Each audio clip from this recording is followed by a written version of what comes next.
Hello everybody, it's Mrs Skelding here and welcome to the penultimate Wellbeing Wednesday Assembly. Today we are going to look at resilience. We're going to start today with a prayer, and our prayer is to remember that God is with us. We're going to start by making the sign of the cross, so in the name of the Father and the Son and the Holy Spirit, Amen. Lord Jesus Christ, you said to your disciples, I am with you always. Please be with me today. Hear my prayers for others and for myself, and keep me in your care. Christ be with me, Christ within me, Christ behind me, Christ before me, Christ beside me, Christ to win me, Christ to comfort and restore me, Christ beneath me, Christ above me, Christ in quiet, Christ in danger, Christ in hearts of all that love me, Christ in mouth of friend and stranger. Amen. What a lovely prayer to remember that God is always with us and beside our side. Today our focus is resilient. Oh, resilient. Do you recognise this word? Have a look at the pictures. Do you know what resilient means? Have a little think. Resilience is when something is strong and able to recover from damage quickly. It is resilient. Resilient people make mistakes, but they don't give up. They keep on trying. We are going to read a story about being resilient in a minute. But first, have you heard of the nursery rhyme, Humpty Dumpty? Let's read it now. Humpty Dumpty sat on a wall. Humpty Dumpty had a great fall. All the king's horses and all the king's men couldn't put Humpty together again. Now, what does Humpty Dumpty have to do with resilience? Listen to the story to find out. After Fall by Dan Santat. My name is Humpty Dumpty. This was my favourite spot high upon the wall.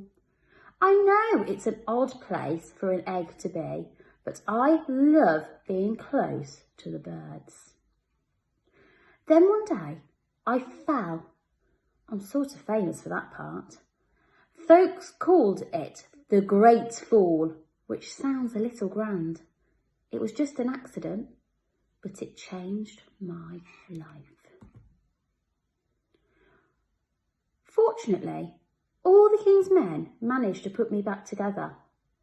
There were some parts that couldn't be healed with bandages and glue. After that day, I became afraid of heights. I was so scared that it kept me from enjoying some of my favourite things. I walked past the wall every day and I would think about climbing the lap ladder again.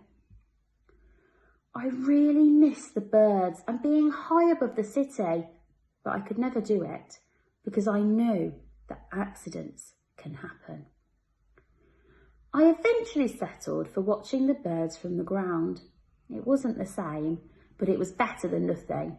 Then one day, an idea flew by. Making planes was harder than I thought.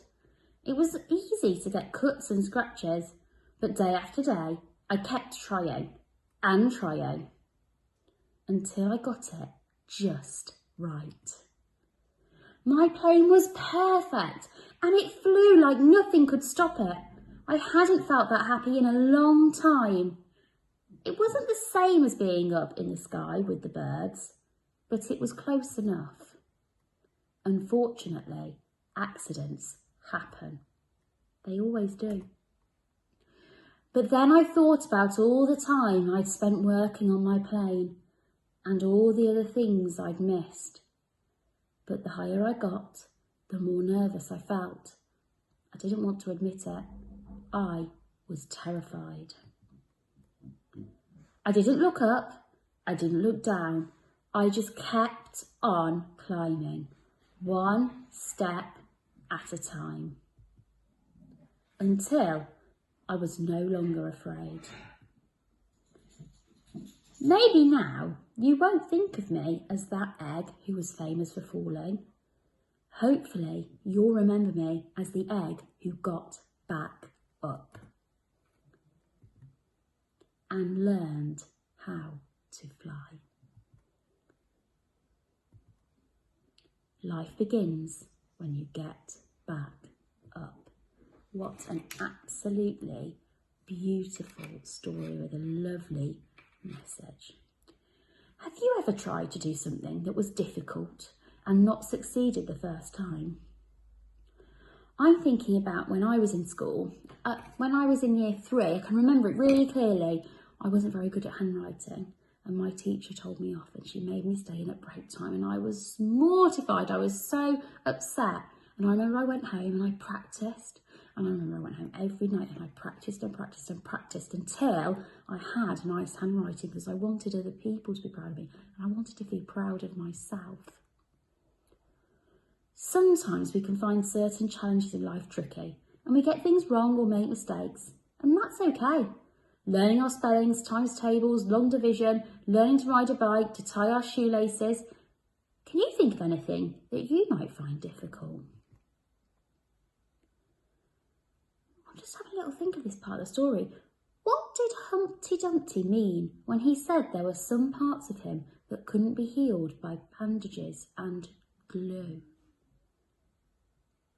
I think he was talking about his feelings. Have you ever felt sad about something that you're not good at? Life begins when you get back up. What a lovely motto to the story. What lessons can we learn from the story that we shared today?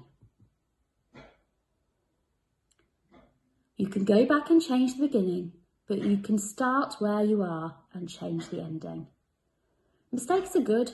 They help you to learn, and your teachers are always here to help you with anything you find hard. Some of you have been away from school for a long time and working hard on your home learning. You may be worried about going back to school and trying new challenges, but you are resilient. Try your best and never give up. Time for today's joke. Are you ready? What do you call a bear with no teeth?